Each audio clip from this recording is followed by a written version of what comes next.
So, hello and welcome back yet again to some more of 20,000 Leagues Under the Sea, where I think I can manage talking. I managed talking for 3 hours last night in my live stream with Tylenol's help. I still have a little bit of soreness back here. Can't wear the bottoms still. Can't eat real food yet, but it's coming, so things can only improve. Um, Speaking of things improving, it's getting warmer. I think, knock on wood, I think that we are actually in spring. I don't think this is another spring of deceit. I think we are in real life spring, which is bringing me so much joy. A lot of the snow is melted. There isn't much ice left in the lake, and I think it's going to be the beginning of the happy season until I start complaining about the heat, which I will. Just fair warning, I will complain about the heat when it comes, but you know, that's allowed. If we didn't complain about the weather, what would we complain about? We definitely wouldn't complain about Captain Nemo, who is getting ready to take everyone on a hunting expedition at the bottom of the sea, which sounds kind of delightful. And I think we're going to be reading 2 chapters because these seem fairly short. So I think I can guarantee this is a 2 chapter night in 20,000 Leagues Under the Sea by Jules Verne. I was told not to pronounce the S. I will try to remember that. I don't guarantee I always will, though. But we are beginning with chapter 13, At the Bottom of the Sea.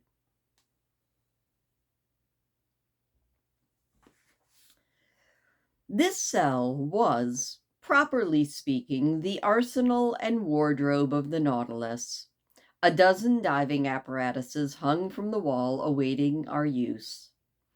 Ned Land, seeing them, manifested evident repugnance to put one on. "But, my worthy Ned," I said, "the forests of Crespo Isle are only submarine." The disappointed harpooner saw his dreams of fresh meat fading away. "And you, Monsieur Arnaud, are you going to put on one of these things?" "I must, Master Ned." "You can do as you please, sir," said the harpooner. "But as for me, unless I'm forced, I won't get into one." "No one will force you, Ned," said Captain Nemo. "Is Counciel going to risk it?" "I shall follow Monsieur wherever he goes," said Counciel.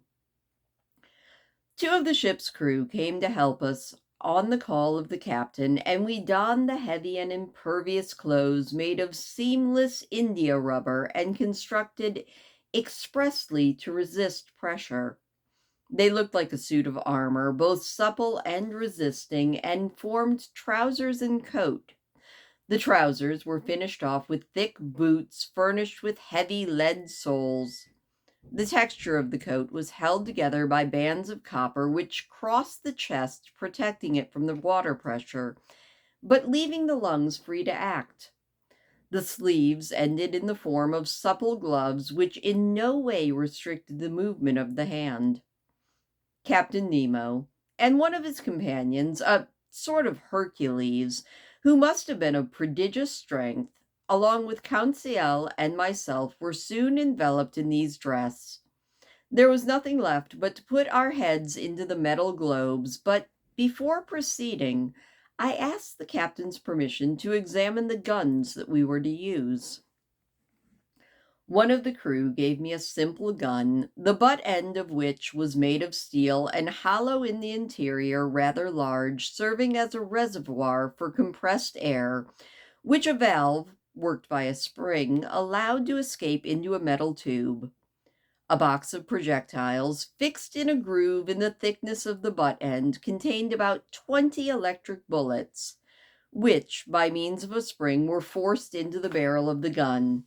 As soon as one shot was fired, another was instantly ready. "Captain Nemo," I said, This arm is perfect and easily managed. All I ask now is to try it, but how do we get to the bottom of the sea? At this moment, Professor, the Nautilus is stranded in 5 fathoms of water. All we have to do is start. But how do we get out? You shall soon see. Captain Nemo put on his helmet. Conseil and I did the same, not without hearing an ironic, "Good sport," from the Canadian. The upper part of our coat was terminated by a copper collar upon which the metal helmet was screwed. As soon as it was in position, the apparatus on our backs began to act, and for my part, I could breathe with ease. I found, when I was ready, lamp and all, that I could not move a step, but this had been foreseen. I felt myself pushed along a little room contiguous to the wardrobe. My companions, tugged along in the same way, followed me, and I heard a door close behind us, and we were wrapped in profound darkness. After a few minutes, I heard a loud whistling and felt the cold mount from my feet to my chest. It was evident that they had filled the room in which we were with sea water by means of some sort of tap. A second door in the side of the Nautilus opened then. A faint light appeared. A moment after, our feet were treading on the bottom of the sea. And now, how could I retrace the impression made upon me by that undersea walk? Words are powerless to describe such marvels. When the brush itself is powerless to depict the particular effects of the liquid element, how can we hope a pen reproduce it? Captain Nemo walked in the front, and his companion followed some steps behind. Conseil and I remained near one another, as if any exchange of words had been possible through our metallic covering. I no longer felt the weight of my clothes, shoes, air reservoir, nor that of the thick globe in the midst of which my head shook like an almond in a shell. The light, which lighted up the ground at 30 feet below the surface of the ocean, astonished me by its power. The solar rays easily pierced this watery mass and dissipated its color. One easily distinguished objects even 120 yards away. Beyond that, the tint faded into fine gradations of ultramarine and became effaced in a vague obscurity. The water around me only appeared a sort of air, denser than terrestrial atmosphere, but almost as transparent, and above I perceived the calm surface of the ocean. We were walking on fine, even sand, not even wrinkled as it is on a flat shore, which keeps the imprints of the billows. This carpet reflected the rays of the sun with a surprising amount of intensity. Many wonders I saw in the span of a quarter of a mile. Soon, the nature of the soil changed to the sandy plains succeeding by a bunch of slimy mud. Then we traveled over meadows of seaweed so soft underfoot that they would rival the softest carpet made by man. We had left the Nautilus about an hour and a half behind. The ground gradually sloped downwards, and the light took on a uniform color. We were at a depth of more than 100 yards and bearing a pressure of 10 atmospheres, but my diving apparatus was so small that I did not suffer from this pressure. I merely felt a bit of discomfort in my finger joints, and even that soon dissipated. As to the fatigue that this walk in such unusual outfit might be expected to produce, there was none. My movements, helped by the water, were made surprisingly easily. At this depth of 300 feet, I could still see the rays of the sun, but feebly. To their intense brilliance, it had been succeeded by a reddish twilight, the middle term between day and night. Still, we saw sufficiently to guide ourselves, and it was not yet necessary to light our lamps. Right then, Captain Nemo stopped. He waited for me to come up to him, and with his finger pointed to some obscure masses which stood out of the shade a little ways away. This. It's the forest of Crespo Island, I thought. And I was not mistaken. And that is the end of chapter 13. So I'm going to go grab a drink, and we are going to continue on with chapter 14 after this. Okay, throat is lubricated, and I'm almost ready to move on, but first, I don't blame Ned. Although I would love to go scuba diving, I've never been, and I feel like it's something I would really, really enjoy. I would probably be afraid I would die of the bends, but it is something that if I ever get the opportunity to try, I would love to. But now we'll see how Monsieur Arnaud and Conseil and Captain Nemo and this giant Hercules do as they go around in this underwater world hunting. So, on to chapter 14 of 20,000 Leagues Under the Sea by Jules Verne, A Submarine Forest. We had at last arrived on the borders of this forest, doubtless one of the most beautiful in the immense domain of Captain Nemo. He looked upon it as his own, and who was there to dispute his right? This forest was composed of arborescent plants, and as soon as we had penetrated under its vast arcades, I was struck by the singular disposition of their branches which I had not noticed before. None of those herbs which carpeted the ground, and none of the branches of the larger plants were either bent, drooped, or extended horizontally. There was not a single filament, however thin, that did not keep as upright as a rod of iron. When I bent them with my hand, these plants immediately resumed their first position. It was the reign of perpendicularity. I soon accustomed myself to this fantastic array of things, as well as to the relative obscurity that was all around us. Amongst these different shrubs, as large as the trees of a temperate zone up above, and under their humid shade, were massed veritable bushes of living flowers, and to complete this illusion, fish flies flew from branch to branch like a swarm of hummingbirds. Around 1 o'clock, Captain Nemo gave the signal to halt. For my part, I was not sorry, and we stretched ourselves out under a thicket of aerolite, the long, thin blades of which shot up like an arrow. This short rest was delicious to me. Nothing was wanting but the charm of conversation, but it was impossible to speak. I could only approach my large copper head to that of Conseil. I saw the eyes of that worthy fellow shining with contentment, and he moved about in his covering in the most comical way in the world. After this 4-hour walk, I was astonished not to find myself violently hungry, and I cannot tell you why, but instead I was intolerably sleepy, as all divers are. My eyes shut behind the thick glass, and I fell into an unavoidable slumber, which the movement of walking had alone prevented me from doing until then. Captain Nemo and his robust companion lying down in the clear crystal set the example. How long I stayed asleep, I cannot tell you, but when I awoke, the sun seemed sinking towards the horizon.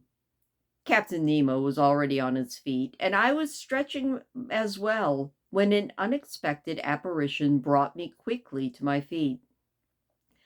A few steps off, an enormous sea spider, more than a yard high, was looking at me with his squinting eyes, ready to spring upon me. Although my outfit was thick enough to defend me against the bite of this animal, I could not stop a moment of horror. Conseil and the sailor of the Nautilus awoke at that moment, and Captain Nemo showed his companion the hideous crustacean, and a blow from the back end of a gun killed it.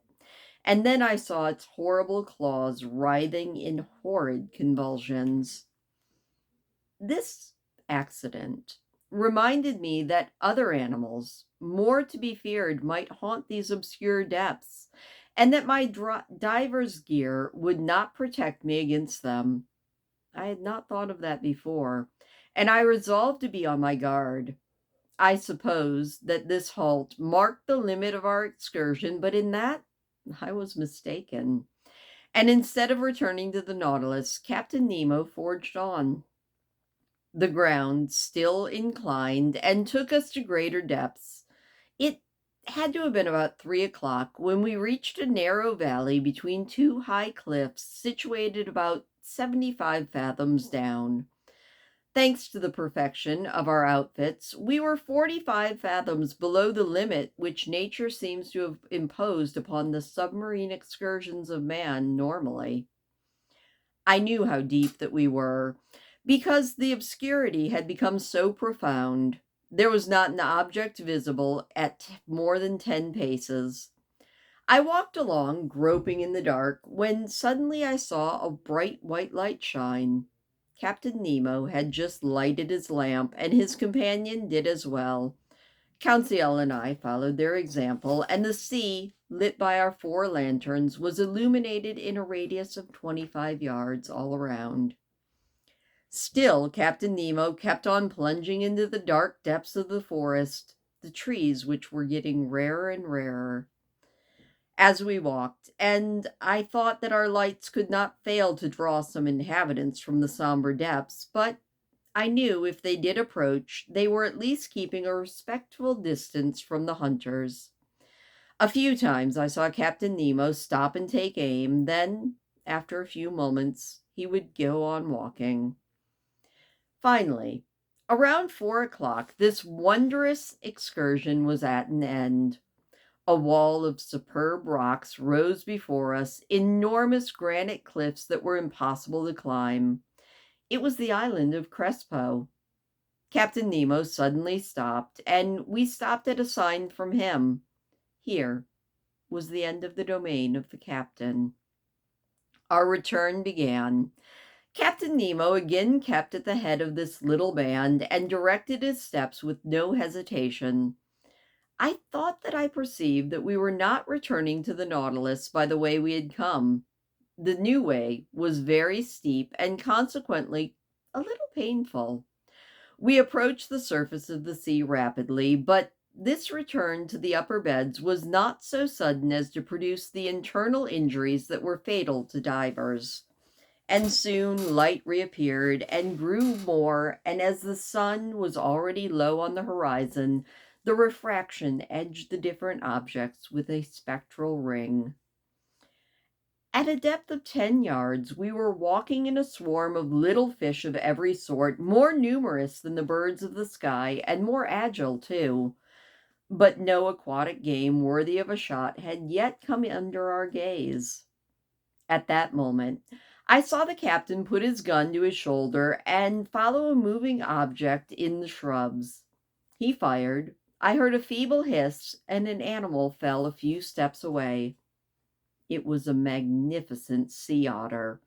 This otter was 5 feet long and must have been very valuable.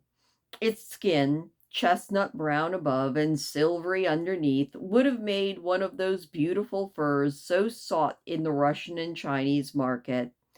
Captain Nemo's companion took up the animal and threw it over his shoulders, and we continued.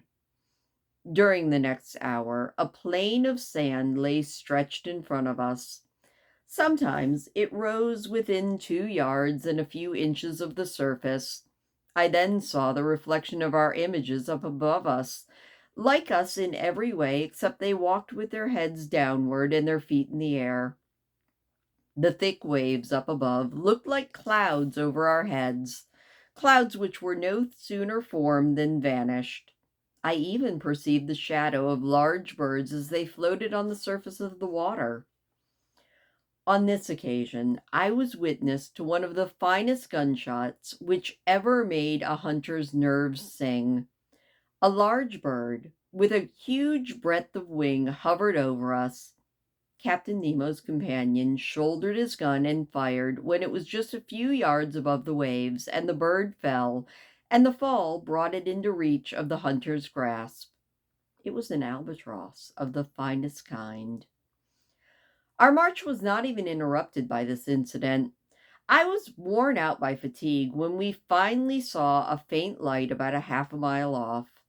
About 20 minutes later, and hopefully we would be on board and able to breathe with ease, for it seemed to me now that my reservoir of air was getting deficient in oxygen. But I did not reckon upon a meeting which would delay our arrival. I was about 20 steps behind Captain Nemo when suddenly he turned towards me. With his vigorous hand, he threw me onto the ground, while his companion did the same to Conseil. At first, I didn't know what to think of this sudden attack, but I was reassured when I saw the captain lay down next to me and stay perfectly motionless. I was stretched out on the ground just under the shelter of a bush of algae when, raising my head, I perceived enormous masses that were throwing phosphorescent gleams pass by. My blood froze in my veins.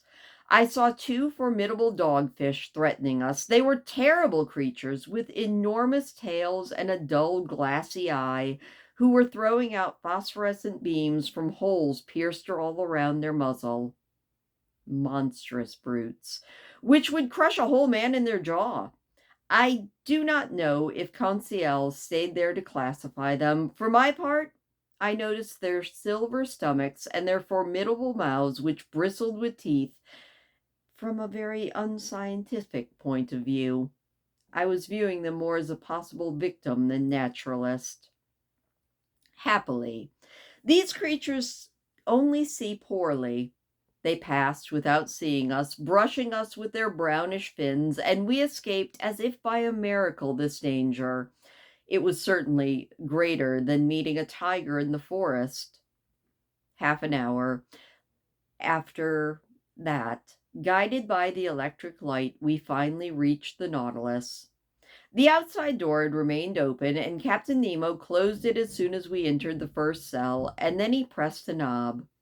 I heard the pumps working inside the vessel, and I felt the water lower around me, and in a few moments the cell was entirely dry. The inner door then opened, and we went back into the wardrobe room. Once we were there, our diving suits were taken off, and quite worn out from lack of food and sleep, I headed back to my room, lost in wonder at this surprising excursion deep under the sea. And that is where we will end tonight. I can't really say I'm thrilled about him shooting an otter because I love otters. But I do realize it was probably valuable prey, at least for its fur. But still, I don't think I could shoot an otter. I actually don't think I could shoot anything. I've already said many, many times that I have no objection to hunting. I really don't. And I can dress and process game, but I can't kill it. I realize that that makes me the worst kind of hypocrite because I enjoy meat so much, I just can't kill it myself. I could never be vegetarian or vegan, but I also love hunting the grocery store and not the woods. Anyway, let me know what you think about that chapter. And yeah, I guess probably Aaron and I were talking about it, and we're probably going to mostly switch off on chapters because that's a lot of fun. And I think he does a good job of reading. So I will see you the day after tomorrow because you will be seeing Aaron for the next pair of chapters. But don't forget to hit the thumbs up on your way out. Hit the like and share and subscribe and do all those YouTubey things if you want to. No pressure. And I'll see you later.